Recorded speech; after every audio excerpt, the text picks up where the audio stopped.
سبيل الدموع سبيل مريح تنهد يا صاحي كي بسم الله والحمد لله والصلاة والسلام على من لا نبي بعده أما بعد.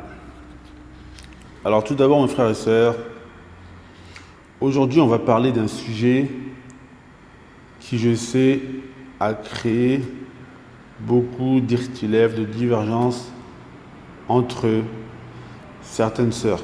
Ce sujet-là sur les extensions, les rajouts, les mèches, etc. Car il y a beaucoup de textes et beaucoup d'avis de savants.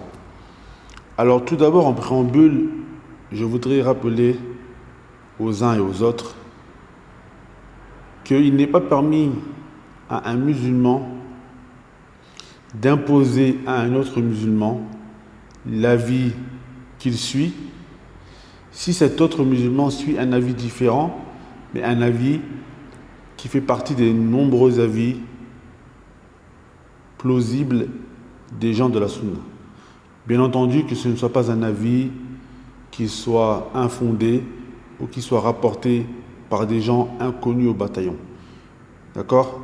Car parfois, il va prendre l'avis de l'imam Ahmed, il va prendre l'avis de l'imam Malik, et les uns et les autres ne vont pas être d'accord, parce que l'un a pris l'avis d'un grand savant qui est reconnu, et l'autre a pris l'avis d'un grand savant qui est reconnu, bien sûr, tant que ces avis ne sont pas des avis qui contredisent clairement la parole de notre prophète, sallallahu alayhi wa sallam.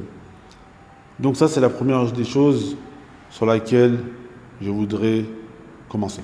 Alors ce sujet, mes frères et sœurs, le sujet des extensions, des mèches, etc. La base, c'est qu'à la base, c'est haram, c'est interdit. Et ça, c'est le texte de base sur lequel tout le monde est d'accord. Et il y a à peu près 5 textes religieux, 5 hadiths du prophète sallallahu alayhi wa sallam à peu près, qui sont venus en interdisant cela. Et ça, il faut le reconnaître et il faut le dire.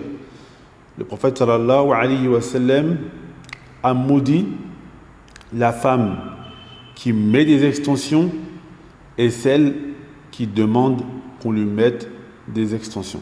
Donc les deux ont été maudites par la langue du prophète sallallahu alayhi wa sallam.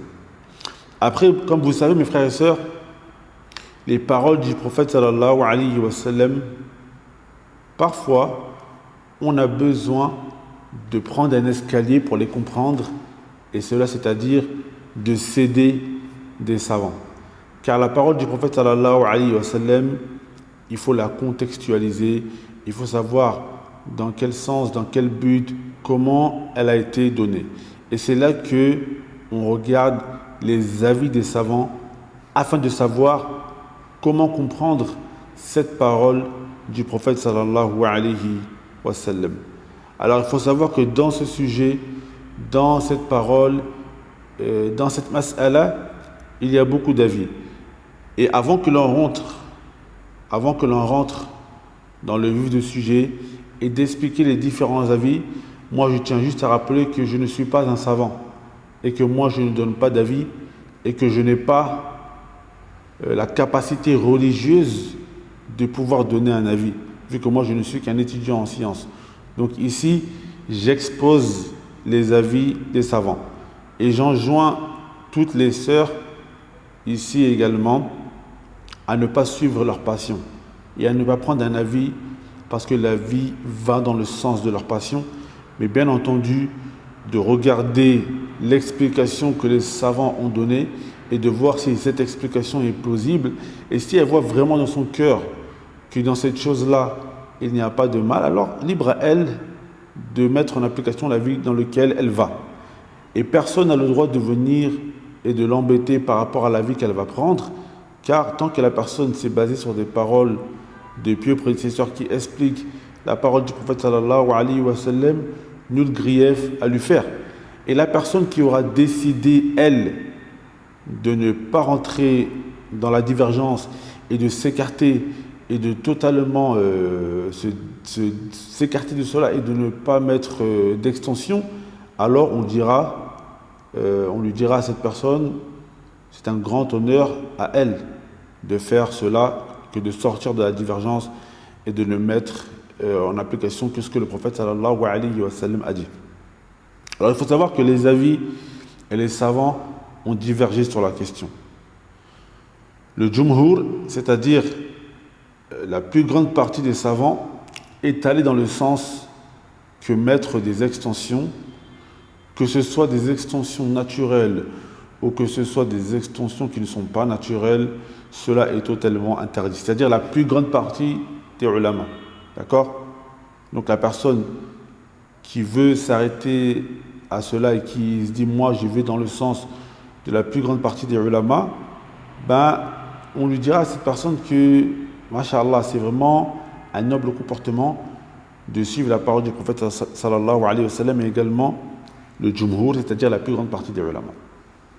Néanmoins, il y a d'autres savants qui ont compris la chose différemment que le jumhur, c'est-à-dire que la majorité des savants. Et il y en a qui disaient, d'accord, beaucoup de savants sont allés dans le sens que l'interdiction du prophète sallallahu alayhi wa sallam, le but voulu était l'interdiction des rajouts et des extensions et des mèches naturelles.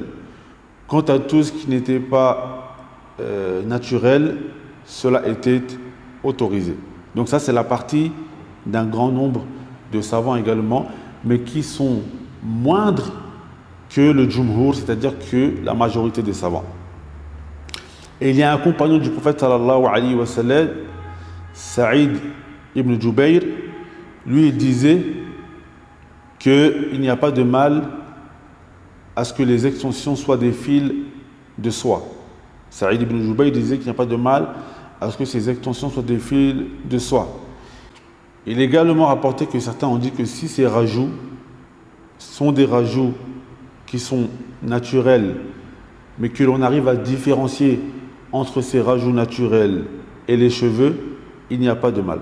Car beaucoup de savants disaient que le but voulu du hadith du prophète sallallahu alayhi wa sallam, le but voulu dans ce hadith, c'était qu'il n'y ait pas de tadlis, c'est-à-dire que la femme ne fasse pas croire que les faux cheveux naturels, c'est-à-dire les extensions naturelles, soient ses vrais cheveux. Donc certains ont dit dans ce sens que si elle arrive à mettre des extensions naturelles, mais qu'en mettant ces extensions naturelles, on voit la différence entre ces extensions naturelles et ses vrais cheveux, alors dans ce cas-là, mettre des extensions naturelles est autorisé. Ça, c'est un avis parmi les avis des fuqaha, des savants. Certains d'autres, mes frères et sœurs, ils ont dit que si elle le fait, elle met des extensions naturelles ou non naturelles avec l'autorisation de l'époux, cela est autorisé.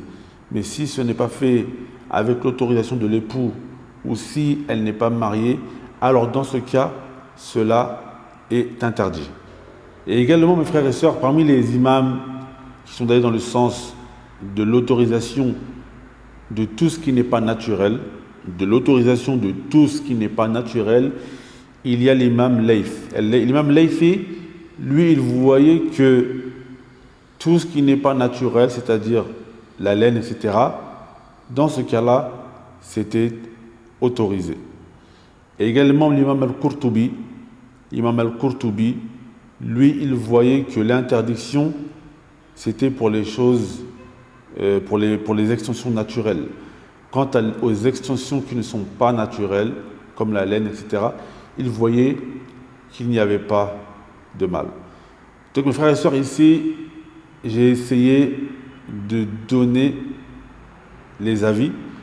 Maintenant, moi, je conseille à chacune et chacun d'entre vous de craindre vraiment Allah Azza wa Jal et d'essayer de suivre la vie qui va le plus dans le sens de la vérité et de ne pas suivre ses passions, car Allah Azza wa Jal nous dit que celui qui suit ses passions vont l'égarer. D'accord? Celui qui suit ses passions vont l'égarer. Mais maintenant, si vous voyez une sœur qui a pris un avis différent de l'avis que vous prenez, la bonne religiosité, mes frères et sœurs, c'est de lui faire un rappel. Si vous voyez, vous pouvez lui faire un rappel, mais malgré ça, on n'a pas le droit d'imposer à une personne la vie que l'on suit.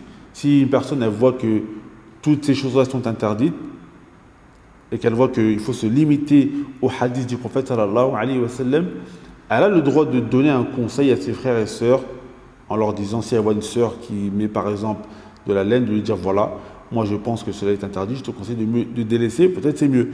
Mais maintenant, si cette sœur te dit que moi j'ai entendu certains avis qui autorisent et moi je vois qu'il n'y a pas de mal, dans ce cas-là, on n'a pas le droit d'imposer à cette sœur de suivre notre avis car elle s'est basée sur des avis des gens de la science. Wa hadha wallahu ta'ala a'la wa a'lam. On demande à Allah tabaraka wa ta'ala de nous aider à suivre le prophète sallallahu alayhi wa sallam et à ne pas se disperser. On demande également à Allah tabaraka wa ta'ala de nous faciliter à être des gens de compréhension et des gens qui n'imposent pas leur avis. Innahu waliyu dhalika wal qadiru alayhi walhamdulillahi rabbil alamin.